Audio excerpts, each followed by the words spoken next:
And we're back for some more Tokyo Xtreme Racer. This is part 7. I know it's been a few days since I got out part 6. I just had to go and take care of some other business in another game because I was given an invitation for it. But we're back where we left off, and we're going to get right back into the action here as we start the first of the 2 teams that we're going to be taking care of in this part, which starts with Another Star, which only has a grand total of 5 members in it. It's one of the smallest teams in the game. One of the smallest since, well, the first team, Roland Guy, who only have 5 themselves. No, they have 4. So not the overall smallest, but very close. Excuse me, I'm already forgetting. Anyway, so Another Star, they all drive Subaru Imprezas. That's pretty much what every member is going to be. You're going to be seeing is. So it's going to be a very samey team, I guess you could say. Well, the first member we have here that showed up is Red Shout, an artistic woman who wants to become a singer. She can lose control when racing. I think maybe that idea of becoming a singer might be for the best, because if you're losing control when racing, that's not exactly something you're going to want to be, keep kind of going for, unless you, of course, find a way to continue to improve your driving, which, that's always very possible. But I'm not exactly here to be the judge on that. Of course, this being a 21-year-old game now, Christ, I'm getting old. But nearly 6,000 CP for that first one down, as we just go right to the next one, which is going to be the first of 2 drivers in this part, 2 with names that don't match in either screen. So in race here, we have Battle Scratch with the yellow Impreza, but as you saw there with the thing that popped up for a bit, it shows in the rival screen as Herr Schneider. I have no idea what that's supposed to mean, so don't ask. But anyways, some think that he runs the QA department of a game company, but racing is his true passion. Well, if racing is his true passion, then what is it that he actually runs? Because if some think, but that's not saying he does run the QA department of a game company. Maybe he does.Maybe that's what they're trying to say, but they're just wording it poorly. I don't know. But yeah, you can probably get the idea here. This NSX is so good that I don't really have too many trouble with most of these guys here. So anyways, let's just keep moving on to the third driver, Silver Speed. He joined the team out of respect for the leader, is currently practicing how to drift. Last I checked, the Impreza is not particularly a vehicle you would go to for drifting, so either they have a second vehicle lying around that they're using to practice drifting with, or they've tuned their Impreza so that it slides more. Either way, you would really need to put an absolute assload of power into the car to really get it to properly slide and drift. Otherwise, it's going to be grip, grip, grip city. I mean, that's already what the Impreza is in this game, for the most part, is grip, grip, grip city. But regardless of where their interests really lie, it's just another easy win there, and more money to be piling up. So we get the last driver here just before the leader. That is the second of the mismatching names. So in race here, we see Razor Miura, which is a very interesting name. It's almost like a sharp Lamborghini sort of thing. Haha, I'm done. Yeah. But anyways, as you saw there in the actual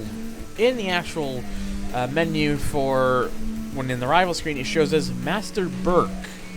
Again, I don't know why some of these names change, but apparently they do. But anyways, a bodybuilder who works out at a gym, known for his cornering skills. See, that makes a little bit more sense considering it's an Impreza, because, well, it did not make a lot of sense when it so happened to be the other guy trying to learn to become a drifter in a vehicle that's meant more for grip and stuff.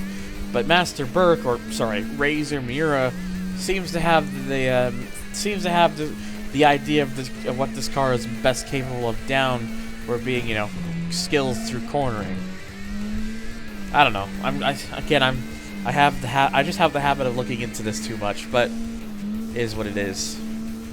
The good news, though, is despite a little bit of a longer race, we're done here, and now, after just a mere 4 rivals, it's time for the boss of, the leader of Another Star, Blue Speed. Yep, it kind of looks very similar to our first Impreza when we started the game.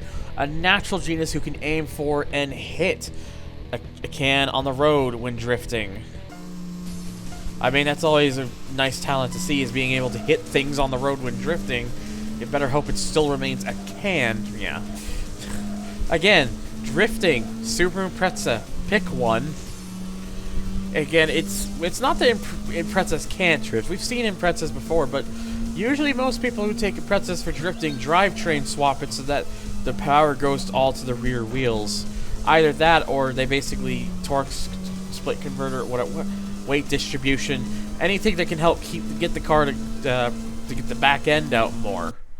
But nevertheless, it's an easy win and over 8,500 CP. Very nice. So that's already Team 1 down. Let's move on to Team number 2. Another all-themed team, this time all Honda NSXs. Very much my territory. As we take a look at the only appearance of this team, well, as a team, Speedbox. So the first member we have here is a pink NSX called Street Tank. I mean, the NSX is not exactly a tank, so why is your name Street Tank? A hard-working businessman by day, at night, he becomes a hardcore racer. Man, imagine knowing a businessman of some sorts, and they drive like a hot pink NSX. You'd be wondering what exactly is going on with them, because you'd be looking at it thinking, wow, this sure is not really what I'd expect a businessman to drive. You'd expect most of them drive more like estate, or I guess more maybe luxurious vehicles. But no, an NSX. I just find that very amusing, you know? Just kind of the way I look at it, I suppose. But 7,000 CP for this one, so yeah, we're gonna get a bit more money on average with this team as we come to the next Speedbox member, Burning Rider, a former motorcycle racer who is aiming to become champion of the highway. Seems like a lot of these members of various places are trying their hardest to become the best of the bunch. I guess that makes sense, right? If you're gonna aim for something, aim to be the best. At least I guess that's the way I'm looking at it. But yeah, Speedbox. So this is the only, as I mentioned before, this is the only game in the series where they are listed as a team. Basically, events happen where the team ends up breaking up, and the guy who was kind of the lead in charge ends up being relegated to the wanderer role because they didn't. I guess they didn't want to quite drop the past or stuff, and plus they still had their car. But one of the members, at least I know one off the top of my head. But one of the members goes and forms a new team, which, of course, we will get into that when we get to the next game, THR2. But it's a very interesting little story with that team as to exactly what happens. But you know, it is what it is. But excuse me. For the time being, we're just gonna take care of the rest of Speedbox and look at them as we see them currently. More money for us there as we get to the halfway point for the team here with Killing Machine. In fact, out of all the particular ones to look out for, Killing Machine is gonna be the one to really keep an eye on for future reference. But anyways, Killing Machine never loses his cool when driving, no matter the circumstances. Some say he's a machine himself. Well, I guess calling yourself Killing Machine would make sense then, right? If you know, Killing Machine kind of has that name, it kind of has that sort of name, right? Where it's like, it kind of makes sense to call yourself a Killing Machine when you're just really good. But hey, I'm just you know, I don't even know what I'm saying for some of these. Sometimes I think it's just sometimes I try to come up with the words, and halfway through it, it's like, what? That's always been one of my biggest issues, really. I'll have something going, I'll have something worked up, and then halfway through it, I'll be like, oh shit, I forgot. I'm bad at this, you know. I am bad at this. But anyways, let's just forget about that for now as we get to the next member of Speedbox, whoa, my English, please. A blue NSX Blazing Drift Liner. A bit of a lengthier name, but still interesting. Wants to put he's got a more interesting backstory, or I say he, it's their gender's not really ever mentioned, but anyways, wants to quit racing but is addicted to the thrill of speed. Again, it's basically like that sort of drug. When you get into it, you're just trying to get yourself out of it ain't easy. So it's one of those things where it's like you don't want to be doing it for yourself anymore, but you just can't let it go. It's just one of those things, and I always, you know, I guess it's something that I find interesting sometimes when you look into it. Also, I'm gonna pause myself talking for a moment so I can just have a sip of my drink.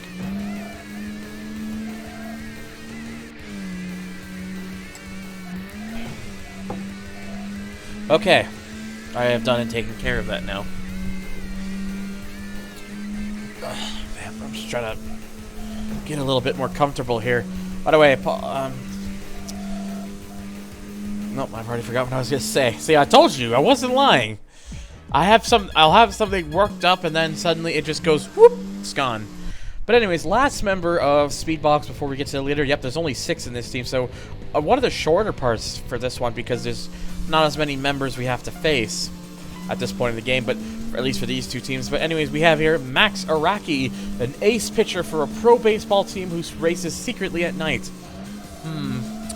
Races secretly at night kind of sounds very similar to that of a certain racing club from the 90s who, you know, was kind of raced in secrecy, and the know-how of how to get in was pretty much, very much hush-hush.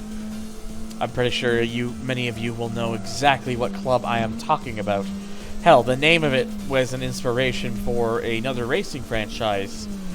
Not by Genki, though. Not by Genki.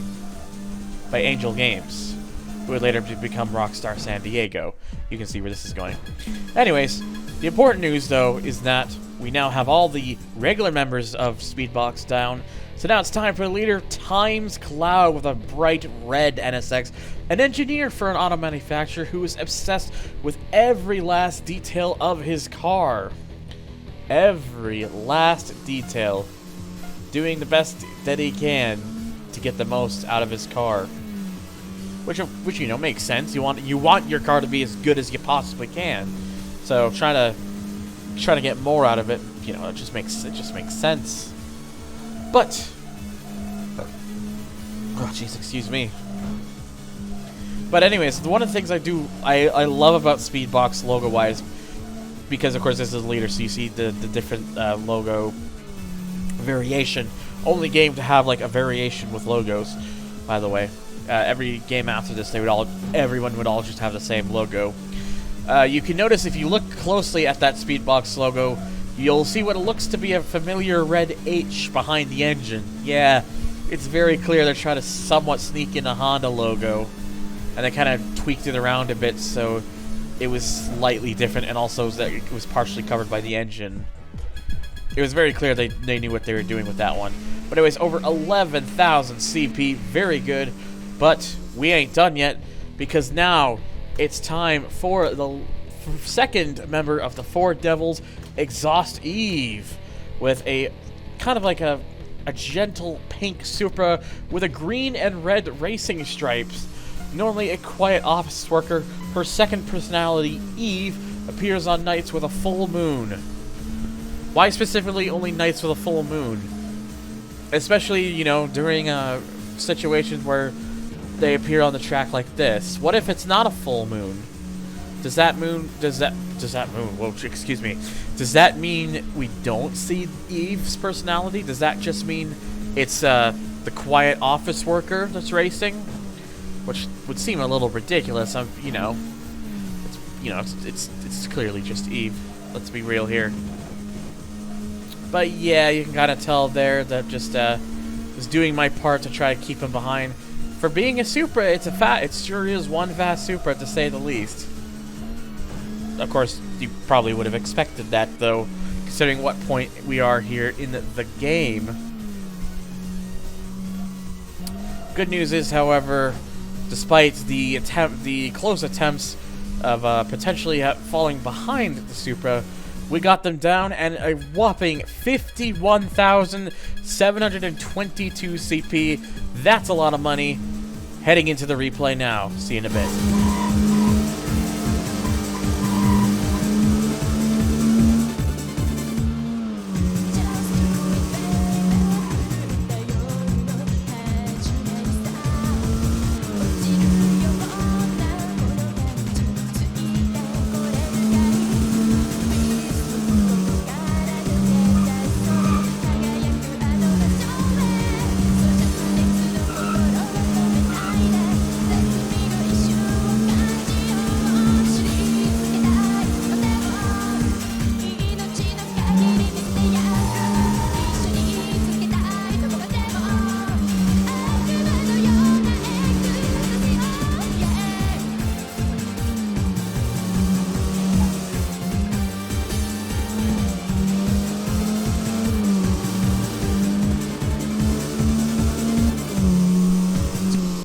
And with that, that's another part done. Yeah, rather shorter compared to some of the last couple because there's only 11 members we had to face, 11 drivers we had to face plus the boss. So for 12 in total. Yeah, not as many. And I would show off this Supra in the dealership, though, because, you know, it's a special car, but it didn't unlock for me for some reason, which is very strange because I thought the requirement was defeating Exhaust Eve in order to get it into the shop. So, yeah, I don't quite know what's up with that, so sorry about that. But anyways, that's going to do it for today's part. We'll see you in part 8. Thank you so much for watching. And remember to like and subscribe if you enjoyed this video. Check out my links down below in the description. I've got a Patreon. You've become a pledger. You get your name at the start of the video. Again, thank you so much, and I'll see you all in the next video.